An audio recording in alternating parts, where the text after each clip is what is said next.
Ქალბატონო ბატონებო, მადლობას მოგიხდით მოგზანებისთვის, მოგესალმებით ანალიტიკური დეპარტამენტის ხელმძღვანელი დავით სუჯაშვილი. დღეს შინაგან საქმეთა სამინისტროს საინფორმაციო ანალიტიკური დეპარტამენტი ინფორმაციას მოგაწვით საოკუპაციო ხაზის მიმდებარე ტერიტორიაზე არსებული ვითარების შესახებ. აგრეთვე გთავაზობთ პარასკევს 12 საათზე ადგილზე მოინახულოთ არსებული ვითარება. აღნიშნულ პრეზენტაციას გაგაცნობთ შინაგან საქმეთა სამინისტროს საინფორმაციო ანალიტიკური დეპარტამენტის თანამშრომელი კახაბერ ქემოკლეძე.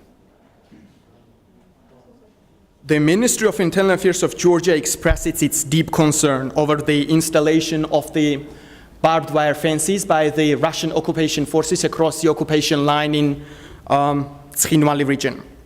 The process itself represents a clear violation of the fundamental principles of international law, primary of Georgia's territorial integrity and the inviolability of the internationally recognized borders, and as well as of the 12th August ceasefire agreement reached in 2008. Before I will give particular details about the process of borderization, I will remind to all participants of this presentation what sort of problems we do face on the ground.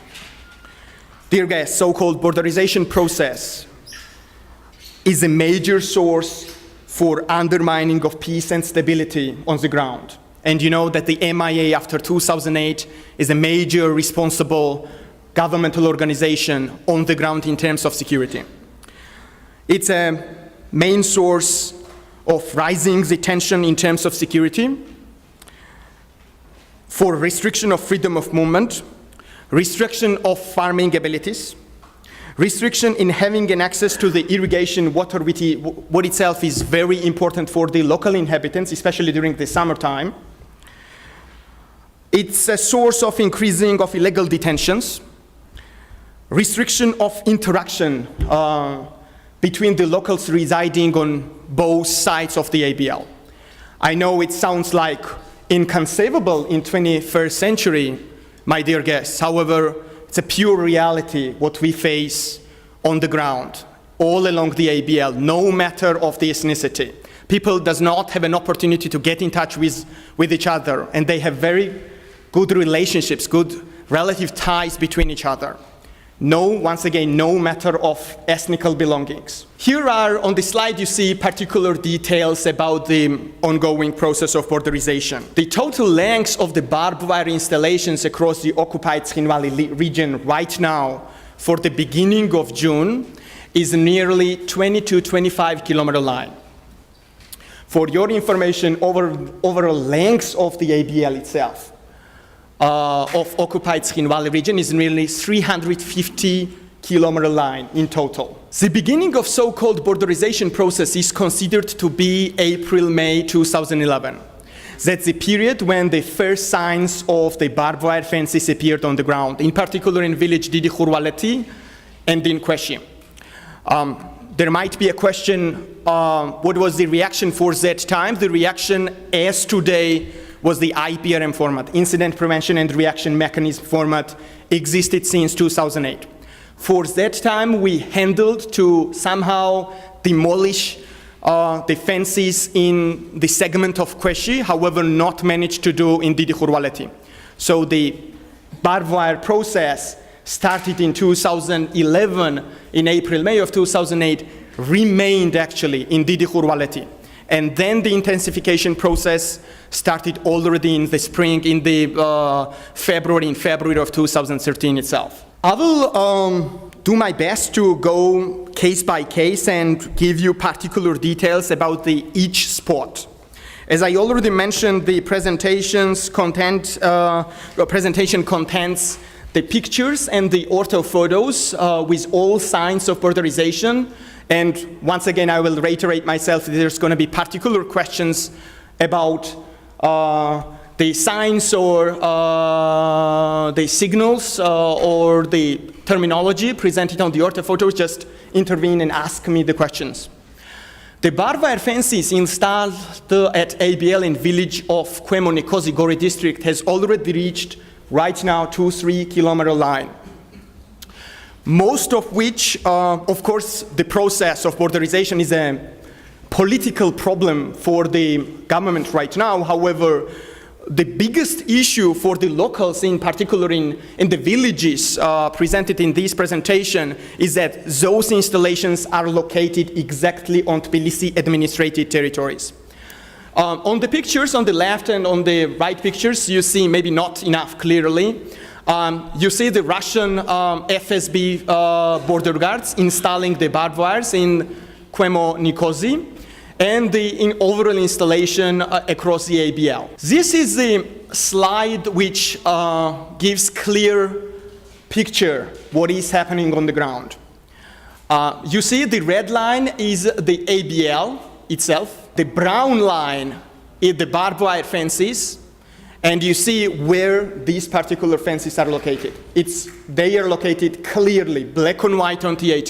Here are the names affected by the barbed wireization process of borderization. Next case is case of Guguti and Kari.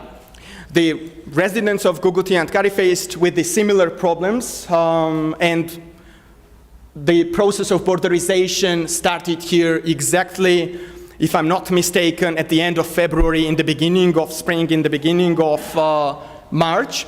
On the right side of the picture, that's the house of the local resident. Maybe not clearly seen on this particular picture, however, that's the fence installed exactly in the middle of the orchard. The general frame of the orchard is here. Previously, before the borderization process, the fence was located at the very edge of this particular orchard. After the borderization process, Russian FSB border guards removed the fence from the last edge of the orchard and put this particular fence and divided the orchard and the house into several parts. So that's the right corner of the orchard, and on the left picture you see the left corner of the land of this particular house owner. You see it's exactly, the barbed wires goes exactly in the middle of the orchard. Here is the orthophoto of village Guguti and Kari. The house what I was just talking about on the previous slide is here. The red line is an ABL itself, and the brown line which divides the house and orchard itself is the barbed wire installed by the Russian FSB border guards. You see where it's located, and it's located clearly on TAT, like in case of Didi Khurvaleti. Next case is the case of Didi Khurvaleti.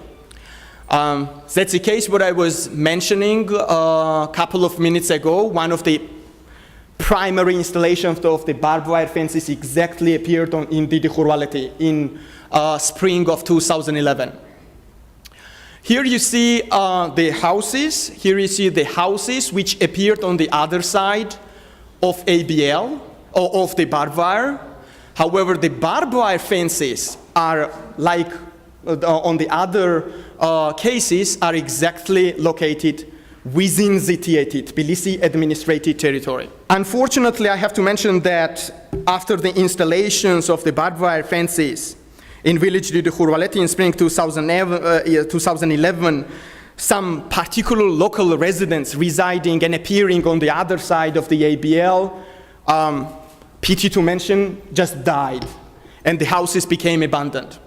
The rest of the people who appeared on the other side of the ABL became the IDPs, and right now they are residing in the kindergarten in Gori district. Here is the orthophoto village Didi Khurvaleti itself. You see entire spot, entire area is TAT, Tbilisi administrative territory. The yellow line is the barbed wire fences installed by the Russian border service officers. 3 houses in particular clearly appeared on the other side of ABL, and right now what the de facto authorities are trying to do to just ask them and at some point put some pressure on these local residents to get the so-called de facto South Ossetian passports and register as the citizens of de facto Tskhinvali regime. And the one house from out of 4 is on this side of ABL. However, the orchard of this particular house is directly split into several parts by the barbed wireization process. Case of village Duani, and not only the rapid borderization process, which happened along the sections of Tamarasheni, Duani, and Datotsi, reached around 10-12 kilometer line. I guess that that's are the installations which started in early February of 2013 of this year. Here you see the particular installations, and to my surprise, these installations are not only placed on the particular orchards and lands, they are placed on the river as well. The part of the barbed wire fences in village Duani, which became very kind of famous case recently, is placed at TAT, and it's diverting, and the fences are diverting local residents' houses, agricultural plots, and the irrigation water channel on the other side of ABL. What is the worst to mention, this particular irrigation channel has a vital importance for the local residents. Otherwise, it does not make sense for the local residents to reside on this particular spot. Because without the water, they cannot farm, and without farming, they cannot live to support themselves during the year. That's the case of village Duani, particular pictures. You see how the basic communication road, which splits the Duani itself into two parts, is blocked by the fences, by the barbed wire fences. And on the left side, you see how the orchard, particular orchard, which is on the left side from this of this picture, is split into two parts by the barbed wire fence installed by the Russian border guards. Here is an orthophoto village Duani. This is an ABL, as you probably noticed, and this is the yellow line is the barbed wire fence installed on the ground by the Russian border guards. You see how it intervenes at TAT. Despite the fact that I'm underlining the fact that it's unacceptable for us to have the barbed wireization process at the TAT, of course, it does not exclude the general passus of the story, general passus of the problem itself. For the Georgian side, it is unacceptable to have a barbed wire not only at TAT, however, it is unacceptable for the Georgian side to have the barbed wires in total on the ground, because there is no borders on these particular spots all along the ABL. Case of village Dicshi, which became very famous since May 27th, when the process of borderization started on the spot, has the similar characteristics as the previous cases. The only difference, to be honest, is those 1.5 meter iron axes set in the ground.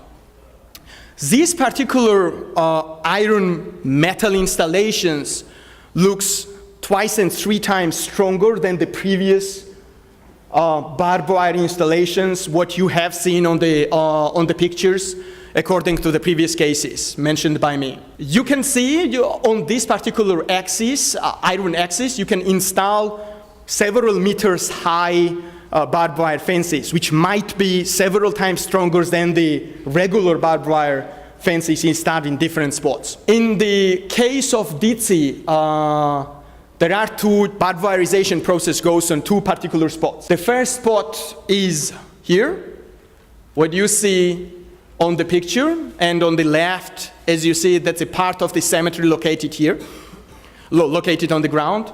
And on the right picture, you see this 1.5 meter iron axis set in the ground by Russians. On this particular orthophoto provided on the slide, for your insight, you see the yellow line is the line of installed of this 1.5 meter iron axis by Russian border guards, which can be right now, despite the fact there is no fence on this particular axis right now, it is considered as a process of borderization right provided by Russians on the spot. The red line, as you notice, probably it's an ABL, and roughly speaking, there is like 120 meters according to our observation from the ABL inside of TAT, the barbed wire fence itself. On this slide, I guess the picture is more clearly seen. That's the line what I was just talking on the previous slide, and that's the symmetry.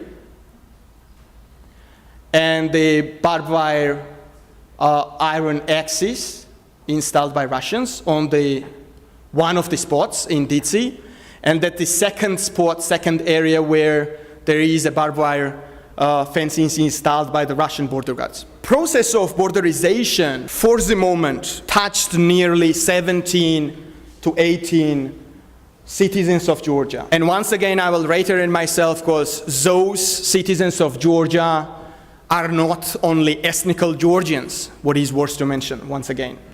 They are ethnical Ossetians, to be honest. According to the results provided for today, results of having the consultation, having the conversations with the de facto Tkhinvali representatives and the Russian border guards, they declare openly several things. First one is, and I'm quoting of the part of their speech, the process will be continued in the future as a direct command is given from the very high Russian military officials. And I will continue the story that from their side was mentioned that the Georgian side should not have any illusion that in the future the process of borderization will stop at some point, or so-called borderization process is negotiable if the Georgian side agrees on delimitation demarcation process with the de facto of the ABL itself, with the de facto Tkhinvali representatives. Dear guests, it's difficult for me, to be honest, to assess their last sentence mentioned by de facto Tkhinvali authorities and Russian border guards.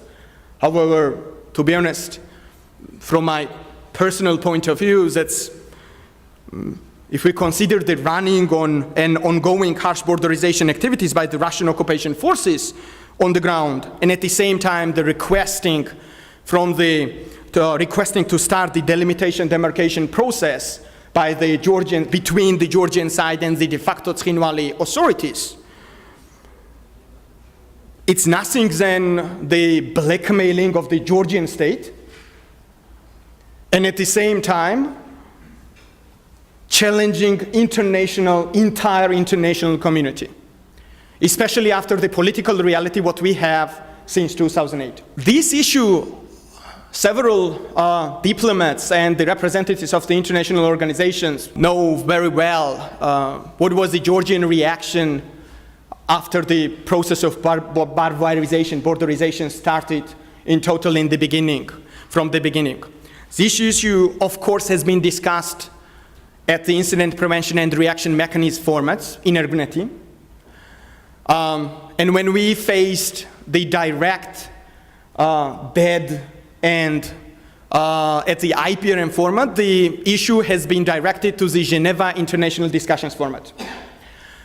In particular, on the 23rd round of Geneva discussions, Georgian side openly declared that the process of borderization is absolutely unacceptable for the Georgian state. However, as you see, the process is still ongoing. The de facto representatives at the IPRM and the Geneva International Discussions, together by backing up of the Russian occupation forces, and in particular by the backing up the support of Mr. Grigory Karasin, presented at Geneva format, they declare that the borderization process, the reason of borderization process run by the Russians in Tkhinvali region is caused for two reasons. First, for strengthening the official borders, of course in brackets, of the de facto Republic of South Ossetia in accordance with the agreement reached by Russian Federation and de facto Tkhinvali authorities after the political reality what we have since 2008. And second, to limit intentional or accidental so-called border crossings by the local residents and their cattle. those two arguments, speaking on behalf of entire Georgian delegation at IPRM and at the Geneva discussions rounds, is absolutely unacceptable for us. Let me give some more details about the detention statistics existed on the ground from the beginning of 2013, from the beginning of this year, towards the occupied Tkhinvali region theater. They were registered, according to MIA, they were registered 78 Georgian citizens detained for so-called illegal border crossing reasons. What itself became very harsh reality on the ground. And why it happened? First of all, for the reason that those people are not detained, are not released without paying fines, which more or less, in most cases, are nearly 2,000 Russian rubles. And secondly, most of these people are detained not for crossing the ABL, an occupation line. However, they are detained for for working in their own orchards, which in several cases are located on the side, on TAT, on the territory placed having under Georgian jurisdiction. So those places are kind of kidnapped from their own orchards. In April, May 2013, Russian border guards detained 60 Georgian citizens, from which 39 for your inside, where 39 were local residents who had been gathering so famous for everyone for today John Jolly plans in the vicinity of the ABL. The Ministry of Internal Affairs strongly condemns the process of borderization as it directly undermines the security and stability situation on the ground. And we are deeply concerned of the ongoing process due to the fact that the MIA is an organization, is only one governmental structure presented on the ground responsible for security and stability. MIA is a major security guarantor on the ground. Ladies and gentlemen, dear guests, your excellencies, urges the international organizations that the partner countries to take immediate and adequate action in response to the existing reality and exert diplomatic pressure on Russia to immediately stop such illegal activity. Thank you for your attention. I will be very glad if there are some questions about the presentation. Please do not hesitate at all to give those questions. And once again, I will repeat what Mr. Sujashvili in the beginning of this presentation, in the beginning of this meeting event, announced. On Friday at 12 o'clock, the Ministry of Internal Affairs of Georgia will organize a field trip in 3 particular spots where the so-called borderization process takes place. In particular, in Khurvalethshi, in Guguti and in Dicshi. And we will highly appreciate if the representatives of your organizations, of your missions, will be presented at this field trip. The International Relations Department of the MIA will officially send an invitation letters to your organizations. And once again, we will deeply appreciate, speaking on behalf of the minister and on behalf of the ministry itself, we will deeply appreciate if you are going to participate in this field trip. We are, of course, very much aware of the issue, which has been uttered as well by the Ministry of Foreign Affairs already. And of course, we are very much aware that it will cast a shadow over the coming negotiations. I have 2 questions, in fact. One thing that I never noticed is that has there been any protest of local inhabitants on the one side or the other side of the ABL that we might not have been aware of? Has there been put any pressure on the de facto authorities of the local inhabitants? And another question is, you're only focusing, of course, which is understandable because of the actual situation on the South Ossetian ABL.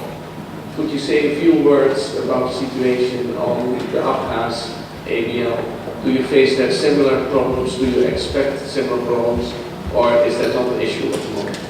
There is a very big protest by the local residents, and especially from the locals residing on the TAT side, as in most of the cases, water supply channels, water supply systems, their own orchards, farmlands, and houses in several cases are split into several parts, and they openly declare about this protest.